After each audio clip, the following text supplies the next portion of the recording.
जय जय हो तुझको, हे जगत के व्यापक प्रभु, जगत के रक्षक, कामदेव के पिता, अपनी श्यामल सुंदर कांति से शोभायमान नीलकंठ भगवान शंकर के मन को भाने वाले संपूर्ण जगत के स्वामी गोविंद। जय हो तुझको, जो गोकुल में निवास करता है, गोपों की रक्षा करता है, यशोदा का लाल है, ब्रह्मदेव के पिता, कंस का संहारक, सृष्टि का पालन करने वाला, इंद्रियों का स्वामी। जय हो तुझको, जो द्वारका में निवास करता है, हाथ में शारंग धनुष धारण किए हुए, अत्यंत उदार, जो मोक्ष प्रदान करता है, समुद्र कन्या का प्रियतम, संपूर्ण ब्रह्मांड का स्वामी और लोकपाल। जय हो तुझको, जो राधिका के हृदय को आनंदित करता है, वैकुंठ को अपना रमणीय स्थल मानता है, संसार का प्राण है, पूतना का संहारक, कालिया का वध करने वाला, संसार बंधन का नाश करने वाला। हे श्रीहरि, जय हो तुझको, जिसने पुंडलिक को वचन दिया, रुक्मिणी के पति, द्रौपदी को अपमान से बचाने वाले, भक्तों के प्रियतम, करुणा के मेघ, विजयी राजा श्री राम। जय हो तुझको, भक्तों के प्रेमी, पंढरीनाथ, जगतव्यापी, लक्ष्मीपति, अनंत स्वरूप, मुझे अपना सहायक बना और इस कथा को कहने में करने में समर्थ कर। अब हम कहेंगे भक्त नाम की कथा। यदि इसमें कोई त्रुटि रह गई हो तो अपना शिष्य समझकर क्षमा दान दें। हे सज्जन श्रोताओं, नारायण ने उद्धव और शुक को क्षीर सागर में अपने पास बुलाया। उन्होंने उनसे कहा, मैं चाहता हूं कि तुम नश्वर लोक में अवतार धारण करो। तब उन्होंने उत्तर दिया, हम प्राकृतिक रीति से जन्म नहीं लेना चाहते। हे विष्णु, हमें किसी अलौकिक ढंग से जन्म दो। उनकी यह बात सुनकर जगत के प्राणदाता ने उन्हें शिशु बना दिया, शंखों में रखकर बरसते बादलों से नीचे गिरा दिया। उनमें से एक शिशु गंगा भागीरथी नदी में गिरा, दूसरा भीमा भीमरथी नदी में। नदी की धारा में बहते हुए वे भगवान के नाम जपने लगे। सुनो उन्होंने क्या कहा। जो शंख भागीरथी में गिरा था वह बार बार राम राम जपता रहा, और जो भीमरथी में गिरा वह हर्ष से पुकारता रहा, विठ्ठल विठ्ठल। इस प्रकार शुक भगवान राम के उपासक बने और उद्धव पांडुरंग विठोबा के उपासक। अब सुनो, जैसे जैसे वे आगे बढ़े कैसे अद्भुत घटनाएं घटीं। एक दामाजी नाम का दर्जी था, जो वैष्णव था, परम भक्त, सत्कर्मों से पवित्र, ज्ञानवान और संसार से विरक्त। वह प्रतिदिन चंद्रभागा नदी में स्नान कर पांडुरंग के दर्शन करता था। पूजा पूरी करने के बाद प्रातः भोजन करना उसकी दिनचर्या थी। उसकी पत्नी का नाम गोनाई था। वह भी परम धार्मिक, कर्तव्यनिष्ठ और पतिव्रता स्त्री थी। दोनों पंढरपुर में रहते थे और निरंतर भगवान के नाम का स्मरण करते थे। गोनाई की अपनी संतान न थी। एक दिन उसने अपने पति से कहा, पांडुरंग से जाकर पुत्र मांगो। दामाजी बोला, तुम नासमझ स्त्री हो, हम अब बूढ़े हो चुके हैं। ऐसे समय में भगवान से संतान की आशा क्यों रखें। यदि बीज को कीड़े खा जाए तो बोने के बाद भी फसल की आशा नहीं रहती। तो फिर तुम संतान मांगने में लज्जा क्यों नहीं करती। बरसात का मौसम बीत जाने के बाद यदि वर्षा की आशा की जाए तो उसमें क्या लाभ। इसी प्रकार पुत्र की इच्छा करना व्यर्थ है। श्रावण महीने में आम का वृक्ष फल नहीं देता, तो फिर क्या तुम्हें संतान मांगने में लज्जा नहीं आती। जब दीपक का तेल और बाती दोनों समाप्त हो जाएं तो केवल अंधकार ही रह जाता है। हमारी स्थिति भी वैसी ही है। तब पत्नी ने उत्तर दिया, प्राणनाथ, आप मुझे अनुचित कहकर दोष देते हैं, परंतु ईश्वर की शक्ति सर्वोच्च है। अब मुझे लगता है कि आप ही अज्ञान हैं। जब राम अवतार में समुद्र पर पत्थरों को तैराया तो वृद्धावस्था में भी हमें संतान देने में उन्हें क्या कठिनाई हो सकती है। जब ब्रह्मदेव ने बछड़ों को चुरा लिया था तब स्वयं भगवान ने ही गाय और ग्वाल बनकर उनकी पूर्ति की, तो फिर हमें पुत्र देने में उन्हें क्या कठिनाई हो सकती है। दामाजी ने पत्नी से कहा, अच्छा, अब मैं मंदिर जाऊंगा और भगवान को तुम्हारी मनोकामना बताऊंगा। वह मंदिर के विशाल द्वार पर पहुंचा, भगवान के सम्मुख दंडवत किया और कहा, मेरी पत्नी पुत्र चाहती है। हे श्रीहरि, कृपा कर हमें एक पुत्र दो। यह कहकर वह तुरंत निद्रा में चला गया। स्वयं जगत के प्राणदाता भगवान ने उसके स्वप्न में आकर कहा, मैंने तुम्हें पुत्र का वरदान दिया है। कल प्रातः जब तुम भीमा नदी के तट पर स्नान करोगे तो धारा में बहता हुआ एक शिशु मिलेगा। उसे उठाकर तुरंत अपने घर ले जाना। वह उद्धव का अवतार होगा, अपने कर्मों से तीनों लोकों को आलोकित करेगा। वह जगत का उद्धारक और परम वैष्णव भक्त होगा। वह मेरा नाम धारण करेगा। यह सुनकर दामाजी स्वप्न से जागा और घर लौटकर पत्नी को सारी घटना सुना दी। अगले दिन प्रातः वह शीघ्र ही भीमा नदी के तट पर पहुंचा। स्नान करके उसने अपनी नित्य पूजा अर्चना पूरी की। तभी अचानक उसने देखा एक शंख नदी की धारा में बहता आ रहा है। वह तुरंत जल में उतरा और उस शंख को उठा लिया। जब उसने शंख खोला तो भीतर एक सुंदर शिशु था, मानो उसी क्षण माता के गर्भ से जन्मा हो। उसे देखकर दामाजी का मन विचलित हुआ। उसने सोचा, अब इसका लालन पालन कौन करेगा? फिर भी उसने शिशु को अपने वस्त्र में लपेटा और घर ले आया। उसने पत्नी से कहा, भगवान ने हमें पुत्र दिया है। जैसे ही गोनाई ने शिशु को गोद में लिया, तुरंत ही उसके स्तनों में दूध उतर आया।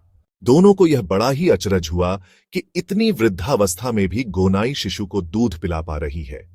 उसने शिशु को स्नान कराया और बड़े प्रेम से अपने स्तनपान से पोषित किया, क्योंकि उन्होंने ईश्वर को प्रसन्न किया था और श्याम सुंदर प्रभु से पुत्र मांगा था, इसलिए उसका नाम नामा रखा। वे उस बालक पर अपार स्नेह करते थे। धीरे धीरे बालक दिन प्रतिदिन बढ़ने लगा। अब सुनो आगे क्या हुआ। एक दिन दामाजी बाजार चला गया और उसने नामा को मंदिर भेजा। गोनाई ने उसे एक नैवेद्य भोजन की भेंट दी और कहा, बेटा यह प्रसाद भगवान को अर्पण करके फिर घर लौट आना। पूजा के लिए आवश्यक सारी सामग्री लेकर नामा मंदिर पहुंचा। वह भगवान के सम्मुख दंडवत हुआ और पूरे विधि विधान से पूजा की। उसने पहले विग्रह को स्नान कराया, फिर पीतांबर पहनाया, चंदन और पुष्प अर्पित किए, धूप और दीप प्रज्वलित किए। इसके बाद उसने भोजन की थाली भगवान के समक्ष रखी। हाथ जोड़कर विनम्रता से कहा, हे प्रभु, कृपया अब भोजन ग्रहण करें। नामा के मन में यह अटल विश्वास था कि भगवान सदैव भोग स्वीकार करते हैं। इस विषय में उसके मन में रत्ती भर भी संदेह न था। उसने कहा, जय हो हे करुणानिधान, हे पुंडलिक के स्वामी, शायद मेरी देरी के कारण आप मुझसे रुष्ट हो गए हैं, परंतु मेरे पिता दामाजी तो प्रातः ही बाजार चले गए। मुझे भेजा है कि मैं आपके लिए यह नैवेद्य लाऊं। यदि आप इस भोजन को स्वीकार नहीं करेंगे तो मां मुझसे नाराज हो जाएंगी। हे जगत पालक, मैंने क्या अपराध किया है कि आप ये भोजन नहीं लेते? नामा के मन में कभी यह प्रश्न नहीं उठा कि पत्थर की मूर्ति कैसे खा सकती है, बल्कि वह जोर जोर से रोने लगा और बोला, हे प्रभु, कृपा कर इस भोजन को खाइए। नामा की निर्मल भावना देखकर परमेश्वर अत्यंत प्रसन्न हुए। उन्होंने नामा को अपने समीप बुलाया, उसके सिर पर हाथ फेरा और उसे गोद में उठा लिया। भगवान स्वयं प्रकट हुए। भगवान ने नामा का प्रेम स्वीकार किया और उसकी लाई हुई भेंट स्वयं खाकर दिखाई। फिर हरि ने नामा से कहा, इस घटना के विषय में किसी से कुछ मत कहना। भगवान को प्रणाम कर नामा घर लौटा। माता ने पूछा, बेटा ये भोग किसे चढ़ाया? नामा बोला, मां, भगवान ने स्वयं खा लिया। अगले दिन जब दामाजी बाजार से लौटा तो पत्नी से पूछताछ की। उसने पूरी बात सुनाई कि नामा ने क्या कहा था। यह सुनकर दामाजी बहुत चकित हुए। उन्हें यह घटना अत्यंत अद्भुत लगी। उन्होंने नामा से कहा, कैसे भगवान ने भोग खाया? चलो हम दोनों मंदिर चलते हैं, मुझे दिखाओ कि वहां क्या हुआ था। वे पूजा की सारी सामग्री लेकर मंदिर के विशाल द्वार पर पहुंचे। दोनों ने जगत के उद्धारक को प्रणाम किया और पूजा आरंभ की। उन्होंने 16 उपचारों से विधिवत पूजा की, धूप और दीप अर्पण किए। फिर नामा ने गरुड़ ध्वज भगवान से कहा, हे प्रभु, कृपा कर यह नैवेद्य स्वीकार करो। तब भगवान ने नामा से कहा, दामाजी तुम्हारे साथ आए हैं, मैं उन्हें दर्शन नहीं दूंगा, मैं केवल तुम्हें ही मिलूंगा। नामा ने प्रभु से कहा, प्रभु, आप छल कर रहे हैं। आप कहते हैं कि मेरे पिता से नहीं मिलेंगे। हे भगवान, यह तो धोखा प्रतीत होता है। नामा की सरल बात सुनकर जगत के प्राणदाता हंस पड़े। उन्होंने दामाजी को भी अपना दर्शन कराया और भोग को स्वीकार किया। तब पिता ने नामा से कहा, बेटा, तू मेरे कुल में जन्मा है, इसी कारण भगवान ने अपनी कृपा से मुझे भी यह अद्भुत दर्शन दिया। इस प्रकार अपने संदेह दूर कर पिता ने भगवान के सामने दंडवत किया। फिर नामा का हाथ पकड़कर उसे लेकर घर लौट आया। घर पहुंचकर उसने पत्नी से कहा, सुनो, आज भगवान ने सचमुच नैवेद्य स्वीकार किया। अब नामा को अपना केवल बेटा न समझो, वह तो स्वयं भगवान का भक्त है। तब गोनाई बोली, ईश्वर ने तुम पर दया की और तुम्हें पुत्र दिया, चाहे उसका जन्म अलौकिक ही क्यों न हुआ हो। इस प्रकार संदेह मिट जाने पर उन्होंने नामदेव पर और भी गहरा स्नेह किया। कुछ समय बाद उसके लिए एक उपयुक्त पत्नी की खोज की गई और उसका विवाह कर दिया गया। जब नामा बड़ा हुआ तो उसे एक पुत्र उत्पन्न हुआ। उसके 12वें दिन के नामकरण संस्कार में स्वयं जगत पालक प्रभु ने उपहार लाकर दिए। गोनाई ने भगवान से कहा, अब नामा को पुत्र हुआ है, हे प्रभु, इसका क्या नाम रखूं, आप ही बताइए। तब जगत के प्राणदाता ने उत्तर दिया, इसका नाम नारायण रखना और प्रेम पूर्वक इसके साथ खेलना। तब ब्राह्मणों को बुलाया गया, स्त्री पुरुष सब इकट्ठा हुए और पुण्याहवाचन नामकरण विधि आरंभ हुई। उसी समय भगवान ने प्रेम पूर्वक नामा को अनेक उपहार दिए। उन्होंने गोनाई को साड़ी और चोली दी, बालक को वस्त्र और टोपी दी। ये सब वस्त्र भगवान ने स्वयं प्रदान किए और फिर अपने धाम लौट गए। गोनाई ने नामा से कहा, हम दोनों अब वृद्ध हो गए हैं। तुम तो दिन रात प्रभु के ध्यान और भजन में लगे रहते हो। तुम्हारा मन सदा उनके नाम और रूप में रमा रहता है। तुम क्षण भर भी अपने लिए नहीं सोचते। तुम्हारे हृदय में केवल पांडुरंग ही बसे हैं। उन्होंने तुम्हें अनेक परीक्षाओं से गुजारा है, परंतु गृहस्थ जीवन में हमें अनेक आवश्यकताओं की पूर्ति करनी होती है। लेकिन तुम तो, मेरे पुत्र, दुनियादारी से विरक्त हो चुके हो। अब मैं क्या करूं? ऐसा गोनाई ने दुख भरे स्वर में कहा। उसने आगे कहा, कई वैष्णव तो हैं जो अपने गृहस्थ कार्यों को भी निभाते हैं और साथ ही धर्माचरण भी करते हैं, लेकिन तुम्हारी स्थिति उनसे बिल्कुल भिन्न है। तुम्हारे घर में बाल बच्चे हैं, परंतु भोजन और वस्त्र बहुत कम है। दुष्ट लोग हम पर हंसते हैं, अब हम क्या करें? मां की इन बातों को सुनकर नामा का मन अपने ही विषय में व्याकुल हो उठा। वह मंदिर गया और भगवान के सामने दंडवत हुआ।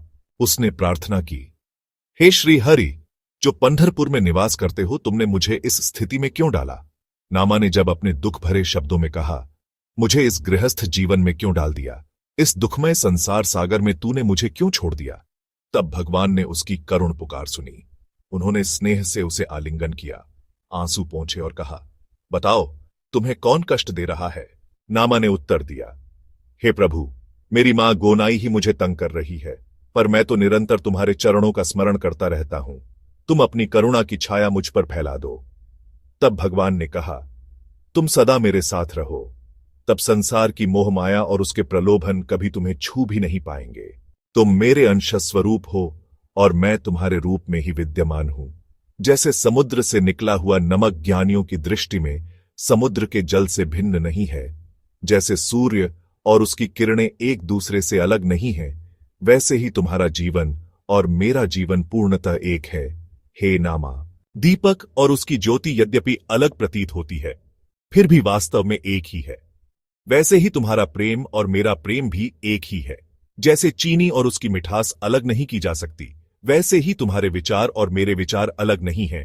हे नामा, हीरा और उसकी चमक भिन्न नहीं, फिर भी लोग उन्हें अलग अलग कह देते हैं। वैसे ही तुम्हें और मेरे प्रेम को तुम्हें भी एक ही मानना चाहिए। हे नामा, जैसे अनमोल मोती और उसकी ज्योति में कोई भेद नहीं है, वैसे ही हे परम भक्त नामा, तुम मुझसे अलग नहीं हो। साधारण जल और गंगा जल कभी अलग नहीं माने जाते, उसी प्रकार मैं श्यामवर्ण प्रभु भी तुमसे अलग नहीं हूं। हे नामा, सोना और उससे बने आभूषण वास्तव में अलग नहीं होते, उसी प्रकार तुम्हारे विचार और मेरे विचार अलग नहीं हैं। हे नामा, जब घंटी बजती है तो उसकी ध्वनि और घंटी वास्तव में एक ही है। उसी प्रकार हमारी एकता को समझकर तुम द्वैत का भाव नष्ट कर दो। नामा ने तब भगवान से कहा, प्रभु, यह कौन सा ज्ञान है जो आप मुझे दे रहे हैं? यदि किसी के जिह्वा पर सदा तुम्हारा नाम बसा रहे, तो वह और किसी बात पर ध्यान ही क्यों देगा? नामदेव बोले, यदि तेरी छवि मेरे हृदय में प्रतिबिंबित हो रही है, तो फिर इस संसार के दुखों के लिए कोई स्थान कहां रहेगा? यदि इस जीवन में तू ही मेरा पिता और माता है, तो फिर कोई दुख मेरे पास कैसे आएगा? तू ही परमेश्वर है और मैं तेरा भक्त हूं। मैं अपने होठों से तेरी ही स्तुति गाऊंगा। हे प्रभु, मैं तुझसे यही वरदान मांगता हूं कि हर जन्म में मुझे तेरा प्रेम मिलता रहे। मुझे यह वर दे। तू कहता है कि पुनर्जन्म से मुक्ति का जो आनंद है वह सर्वोत्तम है, लेकिन मैं इससे सहमत नहीं हूं। नामदेव की यह बात सुनकर भगवान मुस्कुराए। तब जगत जीवन भगवान ने रुक्मिणी से कहा, नामदेव तो मुझे दृश्य रूप में देखना चाहता है। यदि इसे दार्शनिक ज्ञान दिया जाए तो इसका मन संतुष्ट नहीं होता। ऐसा कहकर भगवान ने नामदेव को अपने हृदय से लगा लिया, उन्हें आलिंगन में भरकर समीप रखा। वैकुंठनाथ ने नामदेव से कहा, तुम्हारा घर का जीवन कैसा है? मुझसे कहो, संकोच मत करो। यह सुनकर नामदेव ने उत्तर दिया, हे प्रभु, यदि तेरी कृपा हो तो फिर किसी बात की कमी नहीं रहती। तेरा घर तो वैकुंठ है और हम लोग एक जर्जर कुटिया में रहते हैं। तेरे पास तो अष्ट सिद्धियां दासी बनकर खड़ी हैं, पर हमारे घर में चूहे रहते हैं। तू दिव्य वस्त्र धारण करता है और मेरे बच्चों के पास पहनने को कपड़े नहीं है। तू क्षीर सागर में शेष नाग पर शयन करता है, लेकिन हमें तो घास फूस की चौकी भी नहीं मिलती। तेरे पास स्वर्ण थाल हैं और हम पत्तों पर भोजन करते हैं। तेरे घर में सोना चांदी भरा हुआ है, पर हमारे लिए तो सच्चा सुख तेरे नाम का स्मरण ही है। नामदेव की यह बात सुनकर श्री कृष्ण हंस पड़े। अब नामदेव की पत्नी की ओर देखो। उसे घर में बड़ी कठिनाइयां सहनी पड़ी। वह अपनी सास गोनाई से कहने लगी, आपने मेरे लिए एक स्फटिक समान निष्कलंक पुत्र को जन्म दिया है, लेकिन आज मेरी स्थिति यह है कि मेरे वस्त्र फटकर जर्जर हो चुके हैं, खाने के लिए भी पर्याप्त नहीं है। इसी कारण मैं आपके घर में सहारा लेने आई हूं। राजाई, नामदेव की पत्नी, बोली, जिसकी मैं भक्ति भाव से सेवा करती हूं वही मुझे तंग करता है। हमारे घर की दरिद्रता दूर करने का कोई उपाय मुझे नहीं दिखता। जब नामदेव की पत्नी अपने घर में अत्यधिक कष्ट सह रही थी, तब पंढरपुरनाथ, दीन दुखियों के रक्षक, उस पर दया से पिघल उठे। नामदेव को बिना बताए भगवान ने केशव सेठ नामक एक व्यापारी का रूप धारण कर लिया। यह सब उन्होंने अपने भक्त पर अनन्य प्रेम के कारण किया। उनकी दशा देखकर वे तुरंत मदद को आए। उन्होंने एक थैली सोने के सिक्कों से भर ली और अपने गरुड़ से कहा, तू बैल का रूप धारण कर और नामदेव के घर चल। उस धन की थैली लेकर वे नगर की ओर चल पड़े और राह में लोगों से पूछते गए, कौन मुझे नामदेव का घर दिखाएगा? यह सुनकर नगरवासी हंस पड़े। वे बोले, नामदेव के घर तो खाने को भी कुछ नहीं है, ये कौन अतिथि है जो वहां जाना चाहता है? फिर वे कहने लगे, क्या तुम उस तुलसी के चौरे को देख रहे हो जिसके चारों ओर तुलसी के पौधे लगे हैं और जिस पर रंग बिरंगे झंडे लगे हैं? वही नामदेव का घर है। तब कृष्ण, व्यापारी के वेश में, ने राजाई से कहा, कुछ अतिथि तुम्हारे घर आए हैं, जल्दी बाहर आओ और उन्हें बैठने की जगह दो। यह सुनकर राजाई घबरा गई। वह सोचने लगी, यह अतिथि कहां से आ गया? इसका आना तो मेरे लिए अपमानजनक होगा। उसने उसे टालने की चेष्टा की और कहा, घर के स्वामी यहां नहीं है, इसलिए आप लौट जाएं। इकट्ठा हुए पड़ोसियों से वह बोली, ये अतिथि तो जैसे मेरी जान ही लेने आए हैं, मैं क्या करूं? देखो कैसी अजीब बातें हो रही हैं। अनगिनत साधु मेरे घर में आ गए हैं। वे झांझ और वीणा लेकर गा रहे हैं और प्रेम में नाच रहे हैं। वे लज्जा और यश की परवाह नहीं करते, जाति पाति का भेद छोड़ चुके हैं। वे तो केवल यादव कुल तिलक श्री कृष्ण को हृदय में धारण कर आनंद में नृत्य कर रहे हैं। मेरे घर के स्वामी ने मुझे कहा है कि मैं इन्हें भोजन कराऊं। श्रीहरि दरवाजे पर खड़े होकर यह सब वार्तालाप सुन रहे थे। वे बोले, राजाई, बाहर जल्दी आओ।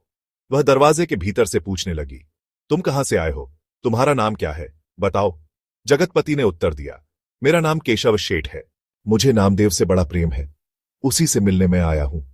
मैंने यह भी सुना है कि तुम्हारे घर में भोजन नहीं है।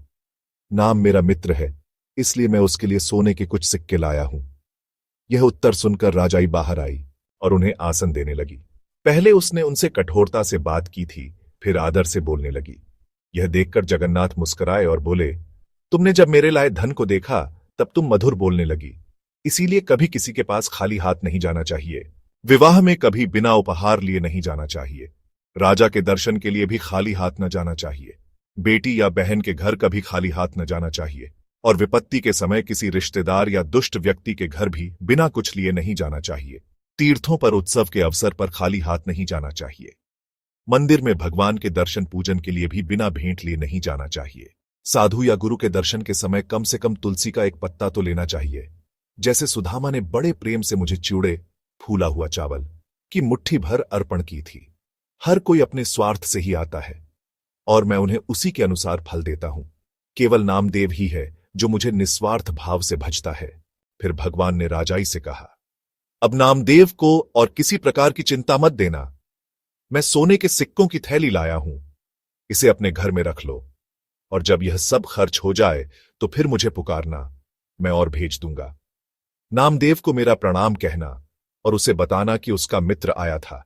नामदेव की पत्नी राजाई ने भगवान विठोबा कृष्ण से कहा, मुझ पर क्रोध न करना, क्योंकि मैंने आपसे कठोरता से बोला।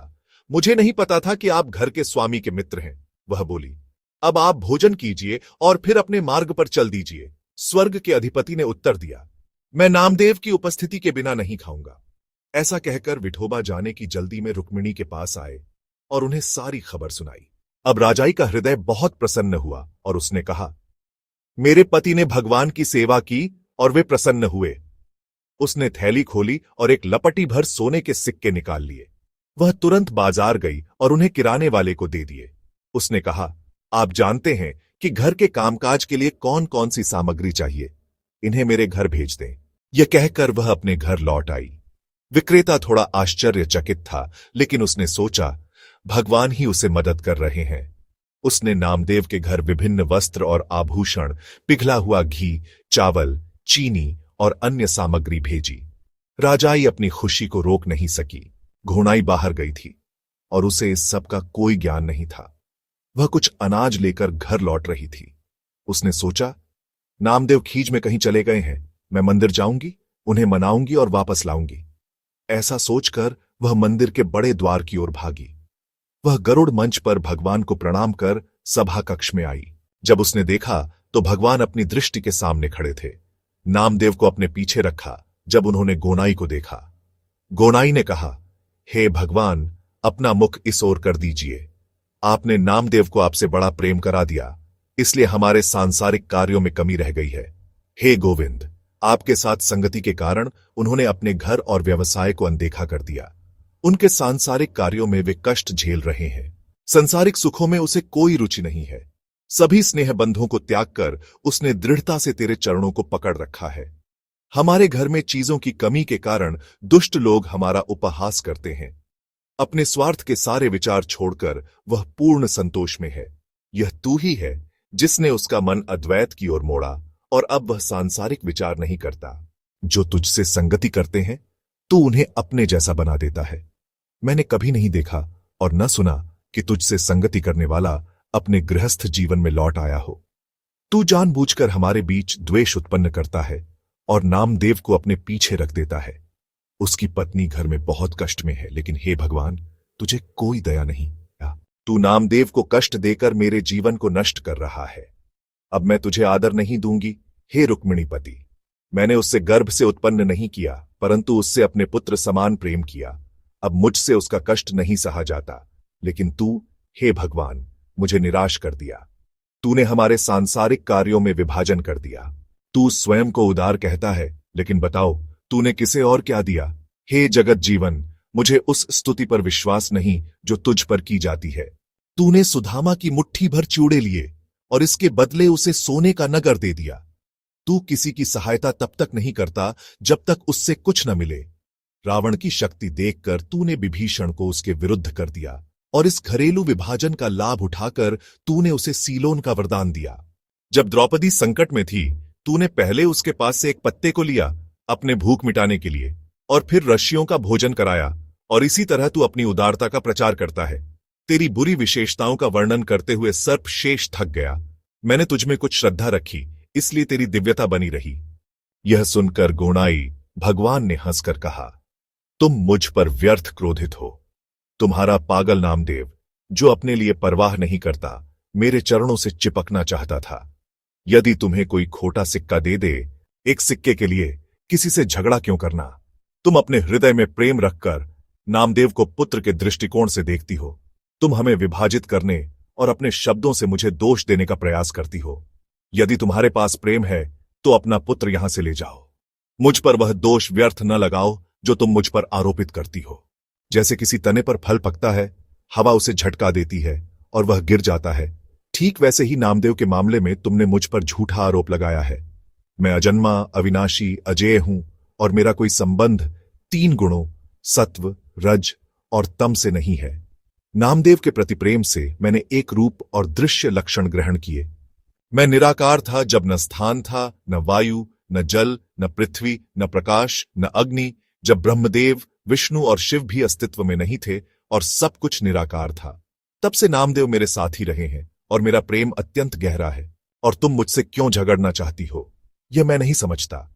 जैसे जब कोई वृक्ष फल देता है, माली उन्हें तोड़ लेता है। वृक्ष स्वयं उनका आनंद नहीं ले सकता। यह पृथक्करण उसके अपने पूर्व कर्मों के कारण हुआ है। इसलिए मुझे ब्रह्मांड रूपी वृक्ष मानो और प्रिय नामदेव उस वृक्ष का अमृत फल है। तुमने वह फल तोड़ लिया और इस कारण मुझे दुख हुआ। गोनाई ने उत्तर दिया, हे भगवान, आप बहुत घमंडी बातें कर रहे हैं। आप मुझे कंकड़ निगलने पर मजबूर करते हैं अन्न की कमी के कारण, और हमारे बीच पृथक्करण कर देते हैं। कृषक अपनी सभी शक्ति से पृथ्वी से फसल उगाते हैं। राजा आता है और कर वसूल करता है और विभाजन का अधिकारी बन जाता है। मैंने बहुत कष्ट झेलकर नामदेव को बालक से वयस्क बनाया और अब आप उसे अपने स्वत्व में लेने का दावा गलत तरीके से कर रहे हैं। यह सुनकर जगत का जीवन हंसा और स्वयं से कहा, मुझे उसे सब कुछ स्पष्ट रूप से समझाना चाहिए। यदि मैं ऐसा नहीं करता तो वह मेरी प्रतिष्ठा को खराब कर देगी। इसीलिए रुक्मिणीपति ने गोनाई से उत्तर दिया।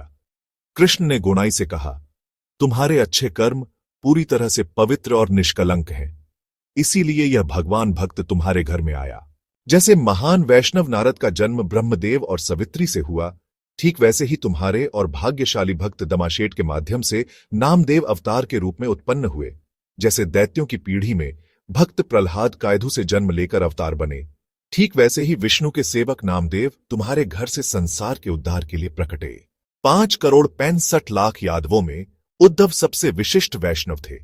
ठीक वैसे ही दर्जी की जाति में नामदेव अवतार बने। जैसे संत साधु और योगियों में अनुशया का पुत्र सबसे विशिष्ट था, ठीक वैसे ही तुम सबसे भाग्यशाली महिला हो कि तुम्हारे गर्भ में नामदेव जैसे रत्न का पुत्र आया। जैसे राजा उत्तन चरण की विशिष्ट पत्नी सुनीति थी, जिसने उनका पुत्र ध्रुव जन्मा और उसने मुझे अपने अधीन कर लिया। जैसे मारुति अपनी माता अंजनी से जन्मे, ठीक वैसे ही नामदेव, जो पुण्य और धर्म का प्रतिरूप हैं, तुमसे जन्मे। हे गोनाई, तुम्हारा भक्ति में आशीर्वाद हुआ, क्योंकि यह वैष्णव तुम्हारे घर में आया। कौन वर्णन कर सकता है तुम्हारे भाग्य का कि तुम नामदेव की पालनहार बनोगी। नामदेव को अपने बगल में लेकर तुमने अपने बिस्तर पर विश्राम किया। मैं तुम्हारे महान भाग्य का पर्याप्त वर्णन नहीं कर सकता। नामदेव के साथ भोजन करते हुए तुम उसे अपनी ओर रखते हुए खाती रही। प्रिय मित्र, केवल तुम ही जानती हो अपने अनेक पुण्य कर्मों को। मैं, जो हर प्राणी से ऊपर और अजेय हूं, तुम्हारे अच्छे चरित्र का वर्णन कर रहा हूं। सिर्फ तुम ही धन्य हो, क्योंकि तुम्हारे पुत्र के रूप में तुम्हें नामदेव प्राप्त हुए। गोनाई ने उत्तर दिया, हे जीवन के स्वामी, हे ब्रह्मांड में व्याप्त हृदय के आनंददाता, मुझे मेरा पुत्र नामदेव दो और उसकी भक्ति और आराधना की भावना बनी रहे। यह सुनकर भगवान ने ऊपर देखा और देखा कि वह गोनाई नामदेव को सांसारिक कार्यों में उलझाने की ओर प्रेरित कर सकती है। इसीलिए उन्हें बहुत चिंता हुई। जब जीवन के स्वामी मौन रहे, गोनाई ने इसका अर्थ समझ लिया। ज्ञान में सबसे उच्च प्रकार की शक्ति तर्क शक्ति है। इसी का विचार ज्ञानी करते हैं। जब कोई व्यक्ति ज्ञान के 14 क्षेत्रों और हर प्रकार की विद्या का अध्ययन करता है, यदि मन में तर्क शक्ति न हो तो ये 14 क्षेत्र उसके लिए पूरी तरह व्यर्थ हैं। कोई राजा की सभा में विद्वत्ता दिखा सकता है, न्याय और नैतिकता पर चर्चा हो सकती है और उत्तर उस सभा पर निर्भर हो सकते हैं, फिर भी तर्क शक्ति आवश्यक है।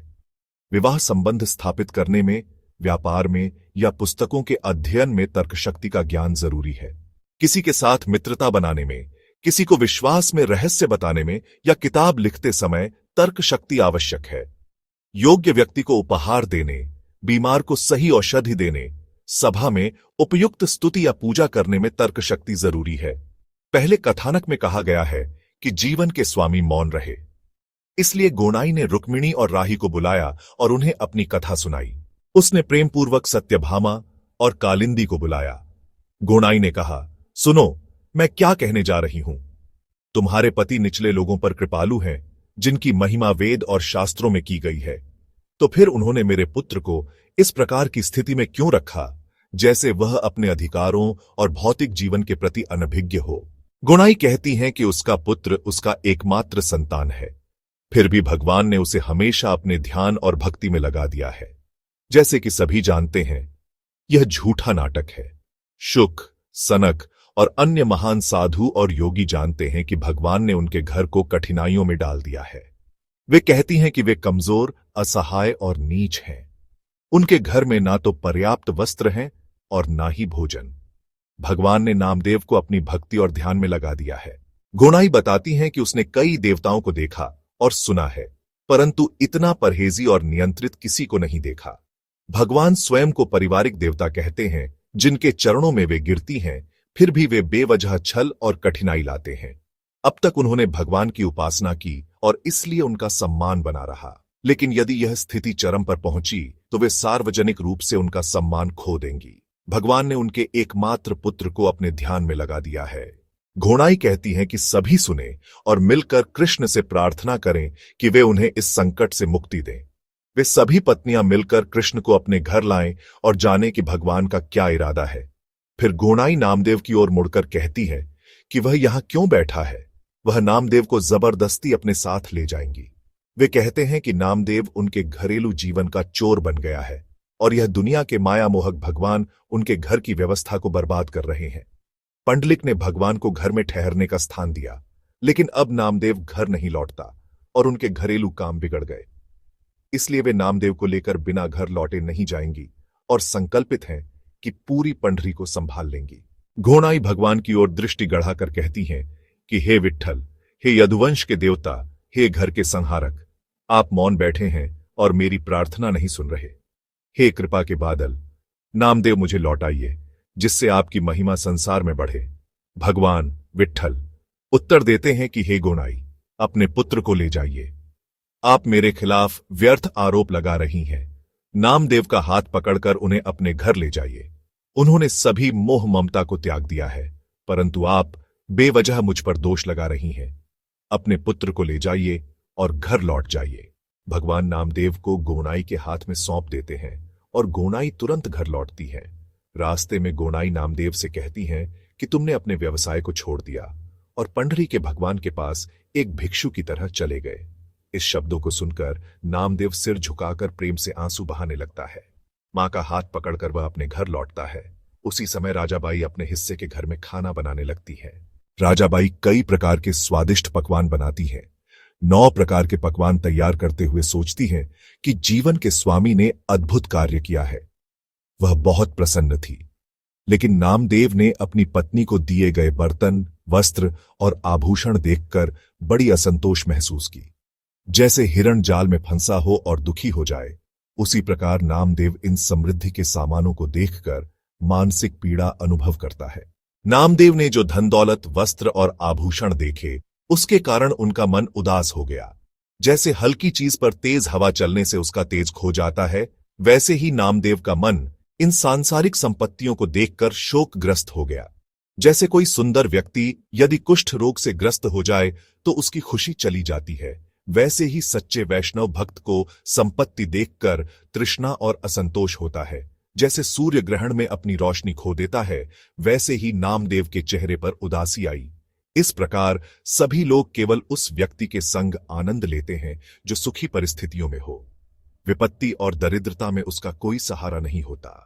जैसे राजा पराजय की खबर सुनकर चिंतित हो जाता है, वैसे ही विष्णु के भक्त नामदेव इस असली संपत्ति माया को देखकर उदासी में डूब गए। जैसे शुकाचार्य तपस्या करते हुए रंभा को देखकर विचलित हुए थे, वैसे ही नामदेव इन भौतिक वस्तुओं को देखकर दुखी हुए। उन्होंने अपनी माता से पूछा, यह सारी संपत्ति कहां से आई? घोड़ाई ने उत्तर दिया कि उन्हें वास्तव में पता नहीं। नामदेव की पत्नी ने कहा कि अब भोजन करो और स्नान करके बैठो, क्योंकि यह भगवान का अनुग्रह है। नामदेव ने सोचा कि आज वह इतनी नम्रता से क्यों बोल रही है। शायद यह इसलिए कि उसकी पत्नी इस संपत्ति और अनाज को देखकर प्रसन्न है। यदि किसी के पास धन न हो तो भाई भी दुश्मन सा व्यवहार करता है और अपकार करने वाले लोग हंसते हैं। यही सच्ची लगाव और कष्ट है। पिता भी अपने पुत्र के आर्थिक असफलता पर निराश हो जाते हैं। पड़ोसी कहते हैं कि वह समय व्यर्थ करता है। पत्नी उसके पास नहीं आती और बेटे कहते हैं कि उसने हमें कर्ज में डाल दिया। नामदेव ने अपनी पत्नी से पूछा कि यह धन कहां से आया, लेकिन उसकी पत्नी चुप रही। उसने सोचा कि यदि वह अभी बताएगी तो नामदेव तुरंत इसे बांट देगा, इसलिए उसने कुछ नहीं कहा। उसी समय जानी, नामदेव की दासी, दौड़कर आई और उन्हें सब कुछ बताया। उसने कहा कि राजाबाई बहुत परेशान थी, तब भगवान ने तुरंत उसकी मदद की। भगवान ने खुद को केशव शेठ नामक व्यापारी के रूप में प्रस्तुत किया और इस धन का थैला उसके घर पहुंचाया। उन्होंने कहा कि भगवान कन्नड़ लिंगायत के रूप में वहां खड़े हुए और उसने यह संदेश दिया कि वह उसकी मदद करने आया है। जब राजाबाई ने उनसे नाम पूछा तो भगवान ने कहा कि वह नामदेव के मित्र हैं और उनके विशेष रूप का वर्णन किया कि उनका वर्ण गाढ़ा बादल सा है। उन्होंने कहा कि जब उन्हें पता चला कि घर में भोजन और वस्त्र की कमी है, तब उन्होंने यह धन भेजा, और जब यह धन खर्च हो जाएगा तब और भेजा जाएगा, ताकि अब से कोई नामदेव को परेशान न कर सके। भगवान ने बैल की पीठ से थैला उतारा और फिर चले गए। इस दृश्य को देखकर नामदेव की आंखों में आंसू आ गए। नामदेव भगवान से प्रार्थना करते हुए बोले, हे कृष्ण, पापियों के शुद्धकर्ता, भक्तों के प्रेमी, संतों के आभूषण, दयालुता के सागर, जीवनदाता, हृदय के आनंददायक, हे अविनाशी, अजय, जन्महीन, माया से अप्रभावित, दुख से मुक्त, असहायों के सहायक, आपने स्वयं को मेरी खातिर क्यों परिश्रमी किया। नामदेव भगवान से प्रार्थना करते हैं कि हे कृष्ण, आप सामान्यतः कठिन तपस्वियों को दर्शन नहीं देते, लेकिन आज आपने स्वयं केशव शेठ व्यापारी बनकर मेरी सहायता की। अन्य भक्त जो अपने स्वार्थ के लिए पूजा करते हैं, उन्हें आप वैसा धन नहीं देते, परंतु मेरे प्रेम के कारण आपने मुझे बिना मांगे सहायता दी। नामदेव कहते हैं कि उस धन का उनके लिए कोई मूल्य नहीं है। उन्होंने सांसारिक सिद्धियां, सिद्धि, रिद्धि और धन को त्याग दिया। उनका एकमात्र ध्यान भगवान के चरणों और भक्ति में लगा है। वे दिन रात केवल भगवान का नाम लेते हैं। नामदेव ने ब्राह्मणों को धन, वस्त्र और आभूषण बांट दिए। इसके बाद वे बिना किसी बाधा के ईश्वर की भक्ति में लीन हो गए। इतना गहरा प्रेम कि ब्रह्मादेव भी इसका ज्ञान नहीं रखते थे। यह कथाएं ग्रंथ भक्त विजया से ली गई हैं। इस ग्रंथ भक्त विजया को पंडाहारी नगरी की तरह माना जा सकता है, जहां शुद्ध हृदय वाले वैष्णव आते हैं। जो लोग सांसारिक इच्छाओं और धन संपत्ति में लिप्त हैं, वे इन कथाओं का आनंद नहीं ले पाएंगे।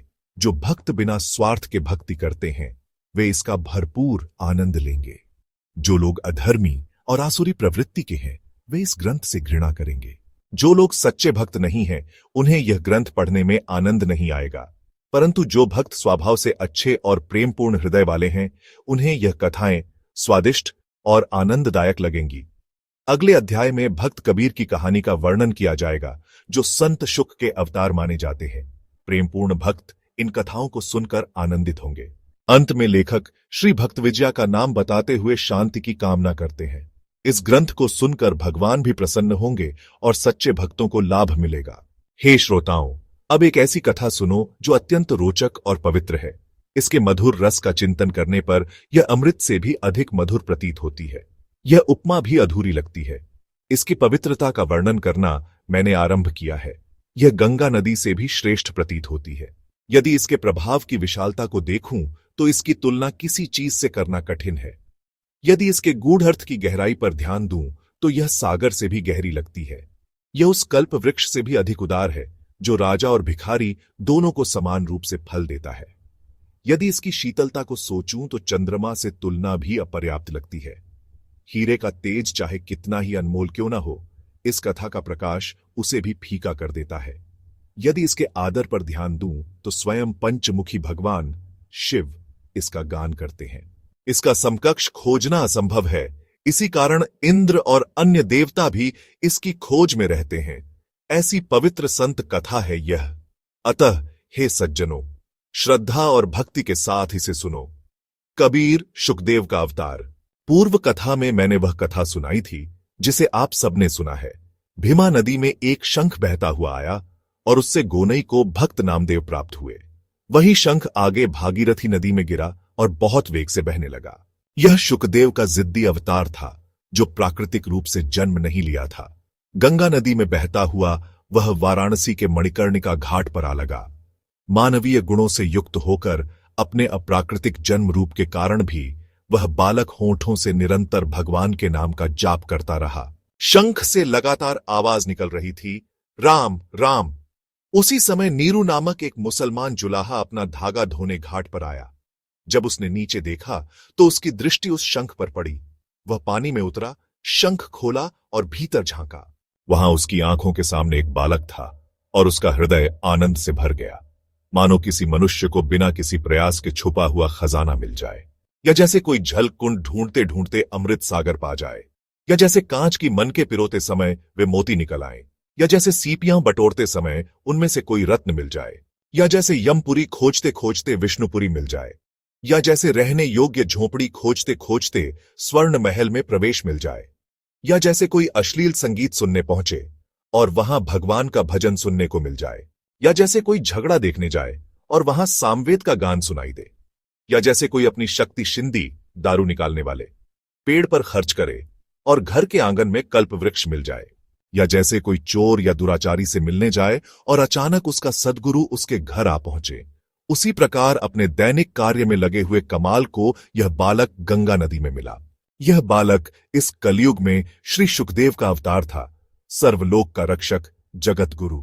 उसने बालक को अपने वस्त्र में लपेटा और शीघ्र घर पहुंचा। हृदय आनंद से उमड़ रहा था और उसने अपनी पत्नी से कहा, मैंने गंगा से एक बालक पाया है जो अनुपम सुंदर है और 32 लक्षणों से युक्त है। प्रिय पत्नी, इसका ध्यान रखो। यह सुनते ही उसकी पत्नी के स्तनों में दूध उतर आया। उसने उस बालक को दूध पिलाया और उसका हृदय भी आनंद से भर उठा। इस प्रकार एक महान वैष्णव मुसलमान परिवार में जन्मा और उसे कबीर नाम दिया गया। उसके माता पिता उससे अत्यंत प्रेम करने लगे, यहां तक कि शैशवावस्था में ही वह निरंतर भगवान का नाम जपता था और उसे सुनकर सभी लोग आश्चर्यचकित हो जाते। वे कहते, हमें आश्चर्य है कि इस कठोर आचरण वाले मुसलमान नीरू ने पिछले जन्म में कौन से पुण्य कर्म किए होंगे। ये कैसे हुआ कि यह विष्णु भक्त, जो पहले से ही धार्मिक लक्षणों से युक्त था, इस मुसलमान के घर जन्म ले लिया। तब एक व्यक्ति ने उत्तर दिया, यह सब भाग्य की अनुकंपा से हुआ है। यदि किसी पर भाग्य अनुकूल हो तो उसे ज्ञान की शक्ति की आवश्यकता भी नहीं पड़ती। अक्सर निम्न जाति में जन्मे मूर्ख भी भाग्य की शक्ति से सब लोगों द्वारा प्रशंसा पाते हैं। इसी प्रकार इस व्यक्ति का सौभाग्य भी असाधारण है। उसके माध्यम से विष्णु का भक्त जन्मा है। इस प्रकार उस पवित्र नगरी के लोग आपस में बातें करते थे। वास्तव में क्योंकि उसने अपने पूर्व जन्मों में कुछ पुण्यकर्म किए थे, इस मुसलमान के घर कबीर का जन्म हुआ। धीरे धीरे वह बड़ा हुआ और उसके माता पिता ने उसका विवाह कर दिया। मां बाप ने कबीर को उसका व्यवसाय जुलाहे का काम सिखाने का प्रयास किया, परंतु उसने उसे मन से स्वीकार नहीं किया। उसे सांसारिक व्यापारिक जीवन में कोई रुचि नहीं थी। वह यह भी नहीं समझ पाता था कि क्या उसका है और क्या किसी और का। उसे यह ज्ञान नहीं था कि क्या सुख है और क्या दुख। उसके लिए ब्राह्मण, राजा और गरीब सब समान आदर के पात्र थे। यदि उसके सामने धन का ढेर भी गिर जाता तो उसे उठाने की कोई इच्छा नहीं होती, और यदि कोई चोर उसके पैसे चुरा लेता तो वह स्वयं की रक्षा के लिए कुछ नहीं करता। कबीर की ऐसी उपासना पद्धति के कारण उसका व्यवसाय मंदा पड़ गया। दुष्ट और कुटिल लोग कबीर के आचरण को देखकर उसका उपहास करने लगे। जैसे यदि एक केले का पेड़ और एक बोर का पेड़ एक ही जगह पर लगाए जाए तो दोनों में से कोई भी फल फूल नहीं सकता। उसी प्रकार अग्नि और जल का मेल नहीं हो सकता। जैसे एक वेश्या और एक पतिव्रता स्त्री, एक कंजूस और एक उदार दानी, एक निंदक और एक बुद्धिमान व्यक्ति, इनका मेल आपस में कभी नहीं हो सकता। इन दोनों के बीच सदा वैर रहता है। जैसे मक्खी और स्वादिष्ट भोजन का मेल कभी संभव नहीं, जैसे मक्खी और स्वादिष्ट भोजन या बकरी और पंडित, ये दोनों कभी मित्रता में नहीं रह सकते। जैसे राहु और चंद्रमा, पतंगा और दीपक, समुद्र और ऋषि अगस्त्य, ये प्रेम से एक साथ नहीं रह सकते। जब श्री कृष्ण की कथा का वाचन होता था तो शिशुपाल उसे सुनना नहीं चाहता था। जब रावण ने श्रीराम की शक्ति के बारे में सुना तो उसे प्रसन्नता नहीं हुई। जैसे विष और अमृत के बीच सदा शत्रुता रहती है, वैसे ही सांसारिक संपत्ति और आध्यात्मिक परम संपत्ति के बीच भी सदा विरोध बना रहता है। अच्छा, इस लंबे विषयांतर को यहीं समाप्त करते हैं। कबीर भगवान की भक्ति में लगे रहे और उनका सांसारिक व्यापार लगातार घटता गया। कुटिल लोग उनका मजाक उड़ाते। वे कहते, तुमने भगवान को हृदय में बसाया है, इसी कारण तुम अपनी दशा का ध्यान नहीं रखते। अब तुम्हारे गृहस्थ जीवन का निर्वाह कैसे होगा, यह स्पष्ट नहीं दिखता। उस दिन धागे पर लेई मलकर कबीर को करघे पर बैठाया गया, लेकिन वह स्वयं के विषय में सोच ही नहीं पाए। उनका मन पूर्णतः राम भक्ति में लीन था। उन्होंने श्रीराम की मूर्ति को अपने हृदय में स्मरण कर आंखें बंद कर लीं। उनका पूरा ध्यान केवल भगवान के नाम और रूप पर था। अब उन्हें अपने शरीर की भी सुध नहीं रही। उनकी माता उनके पास आईं और उन्हें जगाने लगीं। उन्होंने कहा, कबीर, मुझे नहीं मालूम तुम्हें अब क्या हो गया है। यह सोचकर कि माता उसे दंड देंगी, कबीर चेतना में लौटे और जागने पर उन्होंने एक हथभर कपड़ा बुन दिया। लेकिन तभी वे फिर से समाधि में चले गए और उनके हृदय में श्रीराम का दिव्य स्वरूप प्रकट हो गया। यह देखकर अयोध्या के नाथ स्वयं राम बुनाई करने बैठ गए। राम ने सोचा, यह तो मेरे ध्यान में डूब गया है, इसकी माता इसे पीटेगी। ऐसा विचार करके धनुषधारी राम स्वयं शैला, सुनहरी ओढ़नी बुनने लगे। जो सागर मंथन से निकले क्षीर सागर में आनंद पाते हैं, वही प्रभु जो संपूर्ण ब्रह्मांड के स्वामी हैं, वैकुंठ के निवासी हैं, वे ही प्रभु कबीर के करघे पर बैठकर बुनाई करने लगे।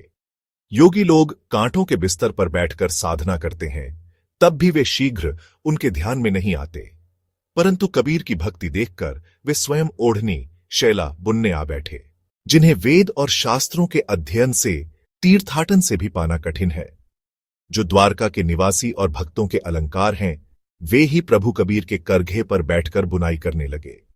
जिन्हें सनकादि मुनि निरंतर अपने ध्यान में लाते हैं, वे हरि भी कबीर के करघे पर बैठकर ओढ़नी बुनने लगे।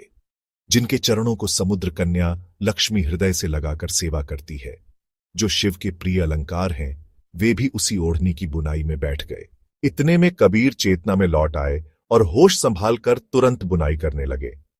लेकिन जैसे ही उन्होंने बुनना शुरू किया, जनक नंदिनी के पति श्रीराम फिर उनके ध्यान में आ गए। कबीर का मन शांत हो गया और उन्होंने देखा कि स्वयं परब्रह्म बुनाई कर रहे हैं। जब जब कबीर समाधि में लीन हो जाते, तब तब परब्रह्म स्वयं बुनने लगते, और जब जब कबीर चेतना में लौटते, तब तब राम हंसते हुए दूर हट जाते। इस प्रकार कबीर और राम दोनों मिलकर वस्त्र बुनने लगे। जैसे सरस्वती और गंगा का जल मिलकर एक हो जाता है और उनमें कोई भेद नहीं रहता, वैसे ही ईश्वर और भक्त दोनों मिलकर वह वस्त्र बुनते रहे। कबीर ने उसे मोड़ा और घर ले जाकर अपनी माता को दे दिया। माता ने अब कबीर से कहा, अब इस ओढ़नी को लेकर बाजार जाओ, इसे जल्दी बेचो और मुझे पैसे लाकर दो। कबीर ने कहा, ठीक है, ऐसा ही करूंगा। इतना कहकर वे घर से चले और ओढ़नी लेकर बाजार में बैठ गए। उन्होंने आंखें बंद की और अपने मन में श्री राम का रूप धारण किया। वे फिर आत्मविस्मृति में डूब गए और होठों से राम का गुणगान करने लगे। वे पूर्णतः भूल गए, कबीर यह भी भूल गए कि वे शेला ओढ़नी बेचने बाजार आए हैं। हृदय में भगवान को धारण कर वे निरंतर प्रेम पूर्वक राम राम का जाप करते रहे। व्यापारी लोग भी बाजार में आ गए और कबीर उनके पास बैठ गए, लेकिन कोई भी ग्राहक शेला खरीदने के लिए नहीं आया, क्योंकि उस शेला को स्वयं परमेश्वर वैकुंठनाथ के हाथों ने स्पर्श किया था। इसलिए जो भी उसे दूर से देखता, उसे यह अपनी सामर्थ्य से अधिक मूल्यवान प्रतीत होती। यदि कोई 5 रुपये में वस्त्र खरीदना चाहता, तो उसे लगता कि यह वस्त्र 10 रुपये का है। यदि कोई 10 रुपये देने का विचार करता, तो उसे यह 20 का दिखता। जो 25 रुपये में लेना चाहता, उसे यह 50 का प्रतीत होता, और जो 50 रुपये का सोचते, उन्हें यह 100 रुपये का लगता। यहां तक कि जो 500 या 1000 रुपये देने को तैयार होते, उन्हें यह 1000 से भी अधिक मूल्य का दिखाई देता। इसी कारण लोग इसे दूर से देखकर ही रह जाते। वे मन ही मन कहते, इससे मूल्य पूछने का भी कोई लाभ नहीं, क्योंकि हमारे पास इतना धन नहीं है कि इसे खरीद सकें। कुछ धनी व्यापारी वहां से गुजरे, उन्हें यह 1 लाख से भी अधिक मूल्य का लगा। वे एक दूसरे को देखकर कहने लगे, यह भक्त कबीर अत्यंत मूल्यवान वस्त्र बुनता है। जब हमारे पास धन ही नहीं है, तो बाजार आने का कोई लाभ नहीं। ऐसा कहते हुए स्त्री पुरुष शीघ्र अपने घरों को लौट गए। इस प्रकार उस ओढ़नी का मूल्य हर ग्राहक की सामर्थ्य से अधिक दिखाई देता रहा, इसलिए कोई भी ग्राहक कबीर से उसका मूल्य पूछने तक नहीं आया। जिस भाव से ग्राहक उसे खरीदने का सोचता, शेला का मूल्य उसकी दृष्टि में उससे दुगुना हो जाता। जिस भाव से ग्राहक उस शेला को खरीदने का विचार करता, वह वस्त्र उसकी दृष्टि में दुगुना मूल्यवान प्रतीत होता। जैसे प्रत्येक जीव में आत्मा विद्यमान होती है, उसी प्रकार यह चमत्कार यहां भी हुआ। जिस प्रकार सरसों, प्याज, गन्ना या कोई भी बीज बोकर पानी देने पर उसका रस उसी पौधे का गुण धारण कर लेता है, या जैसे अनेक वाद्य यंत्र जब एक साथ बजते हैं तो आकाश मानो उनके स्वरूप को ही ग्रहण कर लेता है, वैसे ही कबीर का बुना हुआ वस्त्र प्रत्येक देखने वाले को अलग ही स्वरूप में दिखाई देता था। जैसे सोना एक रस होता है, पर उससे बने आभूषण अनेक प्रकार के प्रतीत होते हैं, या जैसे अग्नि की ज्वाला लकड़ी की मात्रा पर छोटी बड़ी दिखती है, या जैसे नाई जब दर्पण सामने रखता है तो उसमें प्रत्येक व्यक्ति अपना ही स्वरूप देखता है, वैसे ही कबीर की शेला प्रत्येक ग्राहक को अलग ही प्रतीत होती। दूर से देखकर लोग मन ही मन कहते, हमारे पास इतना धन नहीं है कि इसे खरीद सकें। जब खरीदने की शक्ति ही नहीं है, तो व्यर्थ मूल्य क्यों पूछें? और ऐसा कहते हुए वे लोग यूं ही आगे बढ़ जाते। इस बीच भक्त कबीर राम के प्रेम और भक्ति में लीन होकर निरंतर उनका स्मरण करते रहे। जब सूर्य अस्त होने लगा, तब बाजार के लोग भी धीरे धीरे अपने घरों को लौट गए। तब कबीर ने अपनी आंखें खोलीं और इधर उधर देखा। उन्होंने कहा, सभी लोग अपने घर चले गए और इस शेला का कोई ग्राहक नहीं मिला। यदि मैं घर लौटा तो मेरी मां मुझे डांटेगी और शायद मार भी डालेगी। ऐसा सोचकर यह विष्णु भक्त शांत भाव से बैठा रहा। तभी अचानक उसकी दृष्टि एक खाली घर पर पड़ी। कबीर तुरंत उठे और उस सूने घर के भीतर जाकर बैठ गए और वहीं प्रेम और श्रद्धा से राम राम का जाप करने लगे।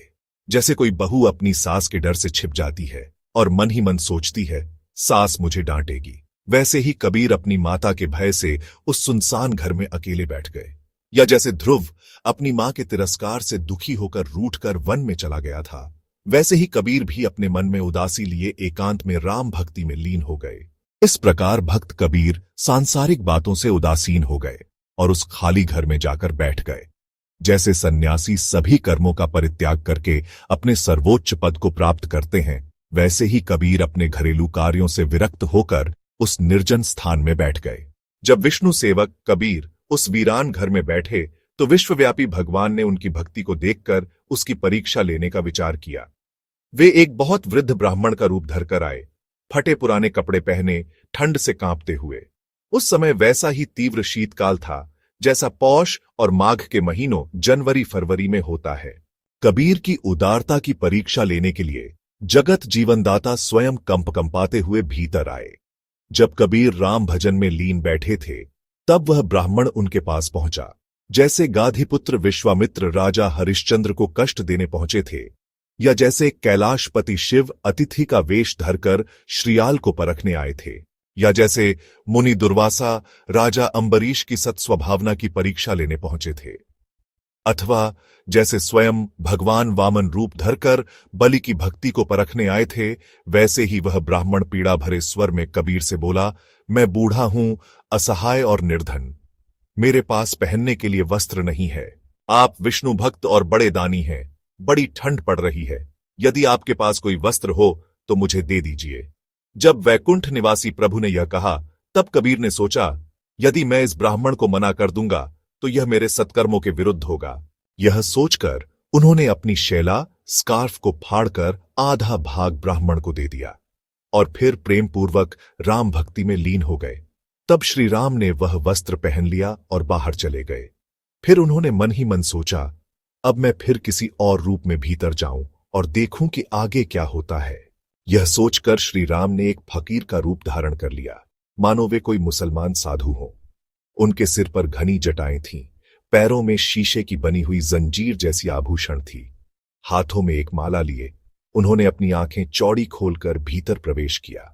रक्तिम नेत्रों वाला मेघ के समान श्याम वर्ण भगवान राम प्रचंड गति से उस घर में घुसे ताकि कबीर की सत्यनिष्ठा की परीक्षा कर सकें।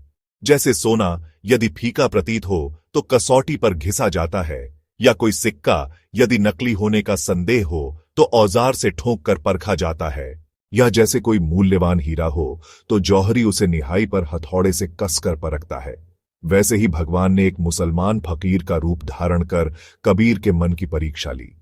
वे जोर से हंसते हुए दरवाजे पर खड़े हो गए और कबीर को पुकारा, तुरंत मुझे कोई वस्त्र दो। फिर कहा, ईश्वर निराकार और निर्गुण है, तुम ये भूल गए हो, राम की पूजा करके तुम उसे क्यों छोड़ रहे हो। इस कठोर वचन को सुनकर कबीर ने मधुर स्वर में उत्तर दिया, निर्गुण और सगुण दोनों में कोई भेद नहीं, दोनों साथ साथ विद्यमान हो सकते हैं। जैसे घी चाहे जम जाए या पिघल जाए, वह अपनी घित्व को नहीं खोता।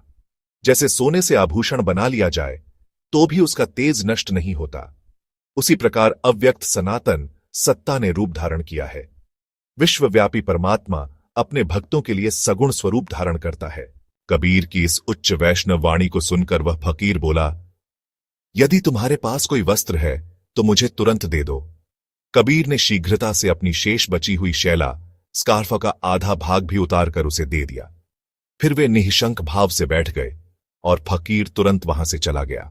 जैसे वर्षा ऋतु बीत जाने पर आकाश निर्मल हो जाता है, या जैसे किसी धातु को कसौटी पर कसने पर शुद्ध सोना निकल आता है, जैसे अजगर ने पर्वत मैला को छोड़ दिया हो, या जैसे राहु ने चंद्रमा को मुक्त कर दिया हो, उसी प्रकार कबीर का मन शांत हो गया और वे भजन में लीन हो गए।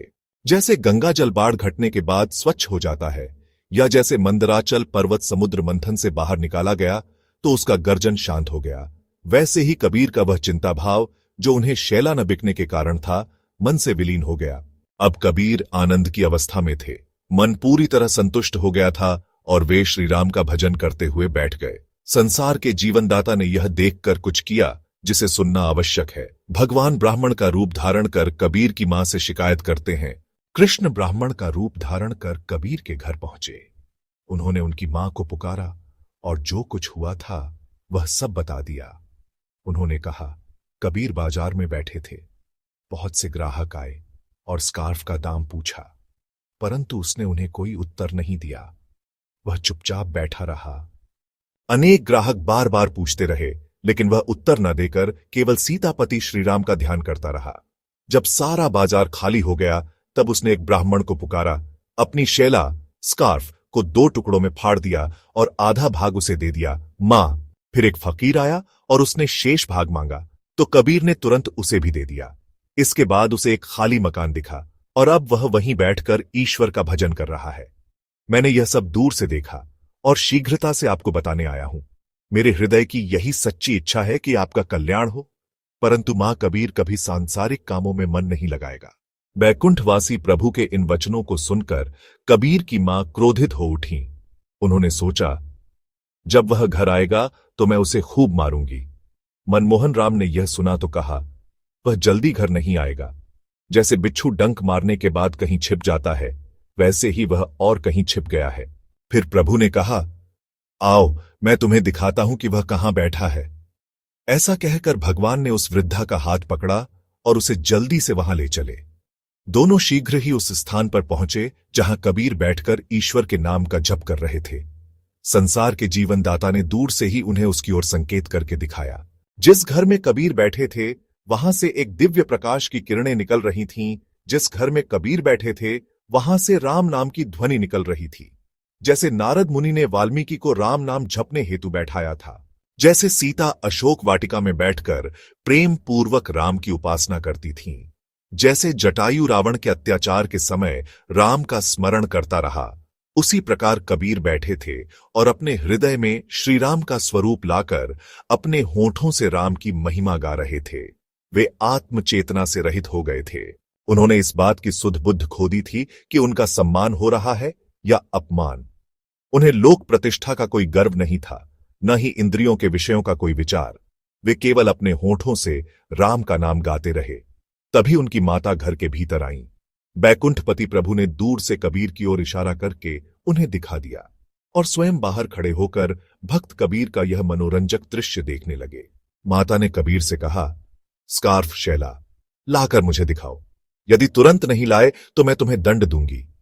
परंतु कबीर ने कोई उत्तर नहीं दिया। राम भजन में मन स्थिर रखे हुए उन्होंने इस बात का ध्यान तक नहीं दिया कि उनकी मां और एक वृद्ध ब्राह्मण वहां उपस्थित थे। उनका मन पूरी तरह ईश्वर के नाम और रूप में डूबा हुआ था। वे आत्मचेतना से रहित हो गए थे। यह देखकर उनकी माता क्रोधित हुई और बोली, तू यहां मूर्खता से बैठा है और राम का प्रेम पूर्वक भजन कर रहा है। यह सुनकर बैकुंठपति प्रभु ने वृद्धा से कहा, तुम्हारे मुख से वचन कठोर हैं, लेकिन हृदय में तुम्हारे उसके प्रति प्रेम है। अब एक बेंत हाथ में लो और अपने पुत्र को दंड दो। यह सुनकर कबीर की माता बोली, मेरे पास उसे मारने के लिए कुछ नहीं है। तब भगवान ने उसी क्षण एक बेंत उत्पन्न कर दिया और उसके हाथ में रख दिया। माता क्रोध में भरकर कबीर की पीठ पर प्रहार करने लगी, लेकिन कबीर को तन का कोई ज्ञान न था। वे पूरी तरह भजन में लीन थे। अब आप सभी ज्ञानी भक्त सुनिए उस मनोरंजक घटना को जो हुई। जैसे ही कबीर की माता ने उन्हें पीटना जारी रखा, श्री हरि बाहर खड़े होकर इस पीड़ा से कांप रहे थे। उन्होंने कहा, तुम अपने पुत्र को मार रही हो, पर यह चोट मेरे शरीर पर लग रही है। अब उतनी मार काफी है। ऐसा कहा इस गहरी वर्ण वाले प्रभु ने। जैसे कुल्हाड़ी की धार वृक्ष की जड़ पर पड़ते ही वृक्ष जोर जोर से कांप उठता है, वैसे ही जब उन्होंने भक्त कबीर को दंड दिया, संसार के उद्धारकर्ता कांप उठे। जैसे जब किसी बच्चे को कोई बुरा व्यक्ति परेशान करता है, उसकी मां को पीड़ा होती है, वैसे ही जब कबीर को बेंत से मारा जा रहा था, भगवान भी पीड़ा से कांप उठे। जैसे जब किसी सेना की संख्या कम हो जाए तो राजा दुखी हो जाता है, वैसे ही जब इस भगवान भक्त को कष्ट दिया जा रहा था, तो इस दीन दयालु ने स्वयं पीड़ा सहन की। जैसे जब किसी जंगली हिरण को जाल में फंसाया जाता है, उसकी माता पीड़ा महसूस करती है, उसी प्रकार अपने भक्त कबीर के पीड़ा में भगवान भी कांप उठे। जैसे समुद्र ने ऋषि अगस्त्य को देखा तो उसके हृदय में हलचल हुई, वैसे ही बैकुंठवासी प्रभु भी पीड़ा से कांप उठे जब उनकी माता कबीर को पीट रही थीं। अंततः रुक्मिणी के पति ने कहा, अब पर्याप्त हो गया हे माता। और फिर अनंत ने कहा, मैं जिसे को परेशान करने गया, पर अंततः मैं उसका द्वारपाल बन गया। इस प्रकार मेरी चाल का परिणाम सकारात्मक हुआ। मेरे पास कई श्रेष्ठ और धर्मनिष्ठ भक्त आए हैं, लेकिन किसी ने मुझे कभी पीटा नहीं। अब मैं पहचानता हूं कि भक्त कबीर मुझसे श्रेष्ठ हैं। फिर सीता के पति ने मन ही मन कहा, मुझे उसे अपना दिव्य रूप दिखाना चाहिए, और क्योंकि मैंने ब्राह्मण का रूप धारण कर उसे परेशान किया, उसने मुझे नहीं पहचाना। तब उन्होंने अपना ब्राह्मण रूप त्याग दिया और अपने हाथ में धनुष और बाण लिए। उनके सिर पर चमकदार मुकुट था। तब प्रभु ने अपना ब्राह्मण रूप त्याग दिया और अपने हाथ में धनुष और बाण धारण किए। उनके सिर पर चमकदार मुकुट था। उनकी बड़ी आंखों से उनके चेहरे में प्रकाश फैल रहा था। उनके कानों में अत्यंत सुंदर बालियां थीं। उनका कंधा चौड़ा था, पर कमर पतली और सुडौल थी। उनके गले में सबसे पवित्र रत्न कौस्तुभ और वैजंती माला थी। कमर में पीले रंग की कढ़ाई वाली वस्त्र रचना थी। उनके पांवों में वांकी और तोदार आभूषण थे। जानकी के पति इस प्रकार सीता के साथ स्वयं उपस्थित हुए। कबीर ने अपनी आंखें खोली और देखा। ऐसा प्रतीत हुआ जैसे अरबों सूरज एक साथ उदित हो गए हों। उस दिव्य रूप को देखकर उन्होंने प्रभु के चरणों को आलिंगन किया। बैकुंठवासी प्रभु ने कहा, तुमने मेरा परीक्षण सफलतापूर्वक सहा। मैं तुम्हें कभी नहीं भूलूंगा, जैसे मां अपने बच्चे को कभी नहीं भूलती। जैसे विशेषज्ञ सिक्कों को छेदकर एक साथ जोड़ते हैं या हीरों को हथौड़े से परख कर उन्हें खजाने में रखते हैं, वैसे ही मैंने तुम्हारा परीक्षण किया। अब मैं तुम्हें अपने हृदय की गहराइयों में रखूंगा और सदा तुम्हें अनुकंपा की दृष्टि से देखूंगा। फिर जीवनदाता ने कबीर की माता को स्नेहपूर्वक गले लगाया और कहा, मेरे कारण तुम्हारा सौभाग्य कभी पूर्ण रूप से व्यक्त नहीं किया जा सकता। यह सुनकर माता अत्यंत आनंदित हुई। उन्होंने कबीर को अपने हृदय में समेटा और प्रेम से उसे आलिंगन दिया। उन्होंने कबीर से कहा, तुम मेरे पुत्र बन गए, इसीलिए मैंने श्रीराम का दर्शन पाया। इसके बाद माता ने कबीर का हाथ पकड़कर उसे घर ले गई और जानकी के पति ने उन्हें कहा, मेरे स्मरण को अपने हृदय में रखो। ऐसा कहते हुए जीवनदाता अदृश्य हो गए। संतों की कथाओं का यह ग्रंथ मानस सरोवर के समान है। जो ज्ञानी और भाग्यशाली भक्त इसे सुनते हैं, वे इसे पाते हैं। जय श्री राधे कृष्ण।